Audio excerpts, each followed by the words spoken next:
It's your boy Impala Boy Shelter back with another video. Man, I've been trying to vlog the last 2 days, but we got some crazy weather yesterday. We had tornadoes, hail the size of baseballs, all kind of stuff. But like I said, I'm gonna vlog this week. I got y'all a video right now. Today's video gonna be pretty much because I got asked a couple times in my Instagram DMs, what does my car sound like on the outside while it's driving? So I'm gonna give y'all a video of that. When I get up here to a parking lot, so I'm gonna record. I'm gonna do a couple passes, let it record, and let y'all hear what it sounds like when it's driving. I'm on my way right now, but make sure if this is your first time tuning in, make sure you like, comment, and subscribe, turn on that post notification bell. We're on the road to 1K. We at 419, 418 right now. But make sure y'all stay tuned in, like, comment, and subscribe. Appreciate y'all for watching. Right back.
All right, y'all, I'm back.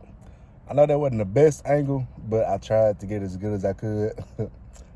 But like I said before, on my exhaust is just no resonator, no catalytic converter underneath the car, and no rear mufflers. I got dual pipes on the back with 4-inch tips. Both of those are gone, and it's just straight pipe with the mid muffler left. That's the only thing left. But I am thinking about changing my whole exhaust system. This is just my daily driver. I am gonna get another car pretty soon. I'm not telling y'all when, but I am gonna get another car. And I was thinking with my next car, depending on what it is, might be a truck, might be a Jeep, might be anything. Never know. But the Impala will always be my project car / daily driver. Should I change the channel name? What y'all think? Get in the comments, let me know. But make sure you like, comment, and subscribe to all my new subscribers. Thank y'all for joining the channel. And make sure y'all like, comment, subscribe. I can't say that enough. Get in the comments. Drop some comments. That's the end of the video. I'll be back with y'all next time. Peace.